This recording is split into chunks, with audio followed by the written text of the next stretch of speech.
Greetings from Just Car People Things. Mike here today, and we have a big new purchase. In fact, it is very big, like really, really big. It is a 2020 TRD Pro Toyota Tundra. This is the very top trim for the Tundra. It has all the off-road cool bits. It comes with a factory lift, 2.5-inch Fox Remote Reservoir Shocks, these very cool BBS wheels that are forged, and has kind of all the neat bits that make it really unique. And this is in the TRD special color. Every year they do a special color. For 2020, it was green, and this is an army green Tundra. The car hails from the south. This is actually the first winter it has ever been up north. It only has about 18,000 miles on it. It's in really nice shape underneath this salt and nastiness. It was a consumer car. It was definitely a used car for somebody, and I'm gonna go through and clean it all up and do some videos about kind of bringing it up to more of like a higher end standard versus just a daily driver standard of cleanliness for your car. The good news was it was garaged when it was in the south, so it doesn't have the level of paint fade or damage that you sometimes see on a southern car. If you were to park this dark color outside every day in a Georgia or a Florida or something like that, it will really get eaten up. And you can see a little bit of kind of that clear coat oxidation starting on the hood scoop, which is, I think, is actually plastic, it feels like. But overall, the paint's in pretty nice shape, but the car is super, super dirty. It has been driven home from, I bought it south of here. I had to drive it some distance through some really not great weather. It's really, really salt covered. I also told the previous owner, because my standards are probably a little bit different than theirs, to sort of leave it as is inside. And they had kids, and you can really see when you get inside this thing here that it needs a bit of detailing. You know, people were eating in the car. The seats just feel a little bit dry. The leather in this feels a little bit dry. And so I think I'm going to go through and actually get it all thoroughly cleaned up here. The other thing is I'm going to remove the PPF that was installed by the dealer on the door edge guards, and also for like the door cup guards.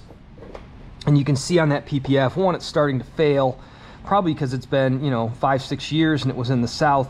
Two, it appears there's mildew getting behind it, that black film you can see along there. So we'll do a video of removing PPF, of try to like take that off and show some different methods to do that. The good news is the factory PPF that protects this panel down here actually looks pretty decent. You just can't see it right now because it's so covered in what looks like chalk, but is actually sadly road salt. We'll be doing a crown treatment to it, which is like a lanolin or oil-based spray treatment to the underside. That's something we're gonna pay for. Pay some professionals to do that for us. Costs about $150 to $200. You do it every year or two. It's really pretty great, and works really well for keeping things sort of safe from this nasty, nasty road salt. As we get into the vehicle, you can sort of see just how dirty it is inside. You know, you've got residue all over the place. That is a French fry. These people had kids. They ate in the car. There are a few things I need to fix and replace. I got to find a replacement plastic vinyl panel. This actually pops off. They had like somebody spilled something on here and it ate at it.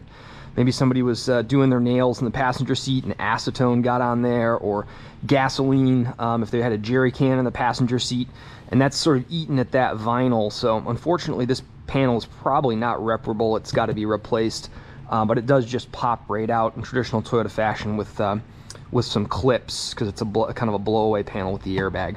So the good news is that's pretty easy to replace. I just got to find one on like eBay or used that's in decent shape. Otherwise, the interior is actually in pretty nice shape. Again, the car's only got 18,000 miles on it. It doesn't have a lot of crazy needs inside or outside. You can really get appreciation for just how clean the paint is when you start seeing inside the door jambs and looking in the areas where you're like, man, this is like glass. This is like new. So it's not a cheap car. You can get one of these typically in the $40,000 to $50,000 range with low mileage. If you're willing to sacrifice on miles a little bit, maybe dipping into the high 30s. This is considered one of the most reliable Toyotas that they ever built. This 3UR V8 is a cousin of the 2UR V8 that's in the GX460 sitting right there. It's our other daily driver car. And we have basically sold our Camaro to our friend, the Topher. Hopefully you've been watching his burnout videos. It's been making me really happy. We've sold that car to the Topher, and we went and picked this up kind of with the long-term intent of having two nice, reliable daily drivers between the Lexus and the Tundra, the practicality of the pickup truck, and then, you know, still having the S2000 for fun and potentially looking for a fourth car to find and pick up over time. In addition to the color and some of the cool off-road bits, you do get all the trimmed interior bits that say TRD Pro on them, the red stitching, the leather seats, heated seats, all that good stuff. Car does have forward collision assist, also has lane departure assist, which you can turn on and off, which is good because otherwise lane departure assist will usually drive you insane.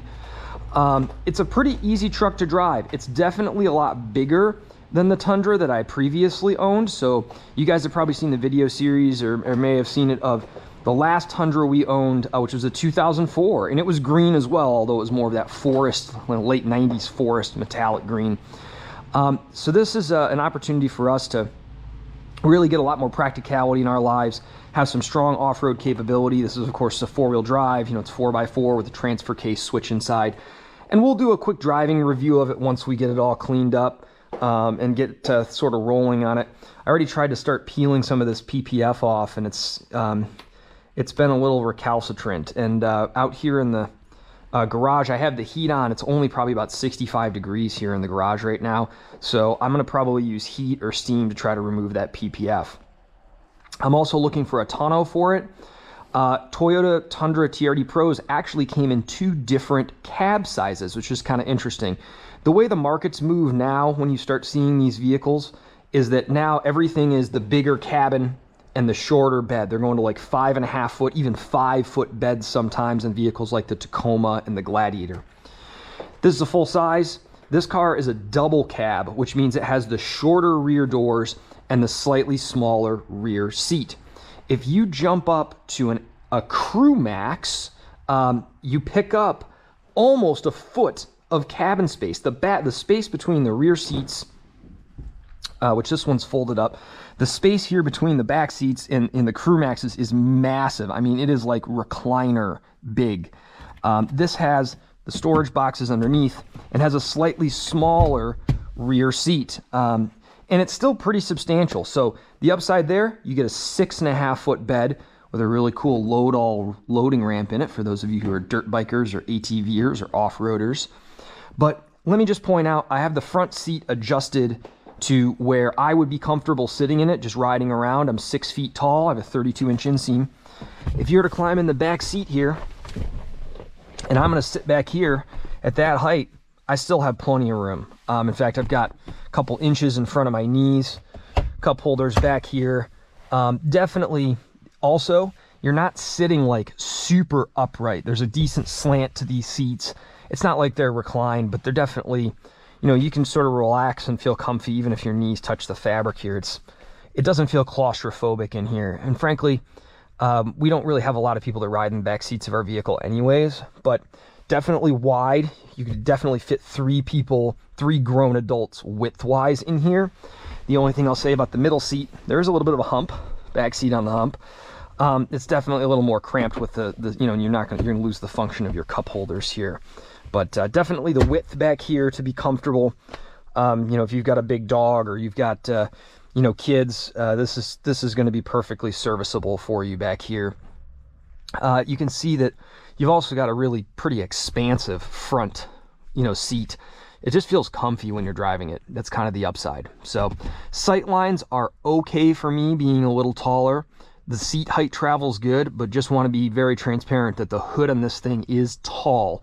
It's worse on the even newer Tundras, but it's tall, so that's just something to be aware of. They did the LED light conversion, so it's a little bit brighter in the cabin, which is helpful. The other thing, as you exit this, that you want to look for, if you ever buy a car from the south, particularly a darker color car, always check the roof first. And so when you climb up on the roof, you can look at it up here and say, hey, how does this clear coat, you know, I'm going to polish this thing, so how does this clear coat really look underneath you know, on these high spots. They've got a little bit of staining in the clear, probably from leaves or, you know, just sort of things that drop on it and sit. But given this car is 5 years old and only has 18,000 miles on it and was probably garage kept in Florida or Georgia, the paint actually looks really pretty good for one of those vehicles. You can see that definitely got a little bit of fade on the plastics. This is a really common thing.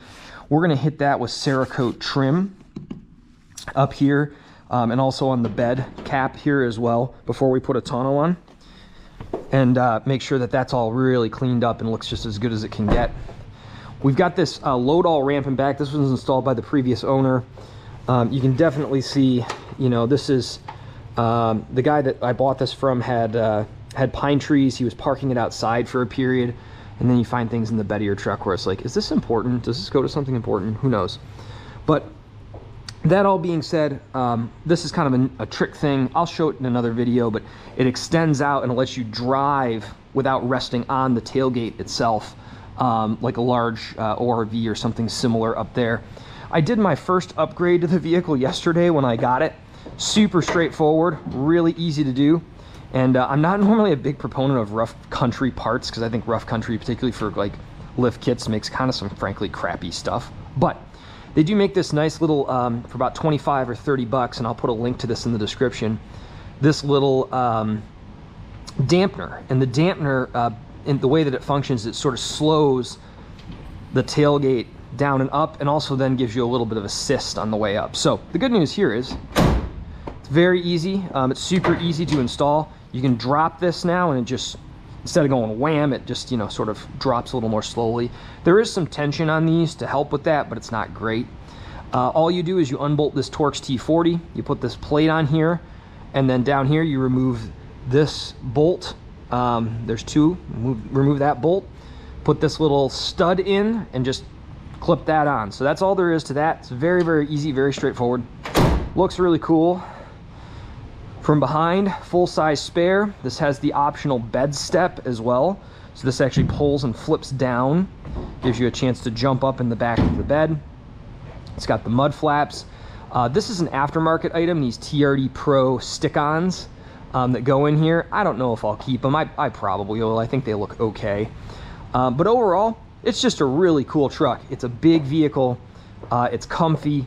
It's super reliable. They're easy to work on. Everything underneath it's super straightforward. The only downside to these cars, these trucks, is really that they tend to just drink gas. Typically on the highway, 75 to 80 miles an hour, you're gonna see about 14.5 to 15, maybe 15.5 miles a gallon.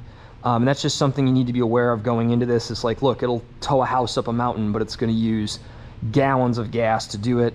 They're just not particularly efficient in terms of their overall fuel usage. But that comes with the trade-off of they really don't break very often. So unlike some of the newer stuff, the new Toyotas that have twin turbos have had some engine bearing issues. A lot of the Fords and GM trucks, the V8s, are having lifter issues.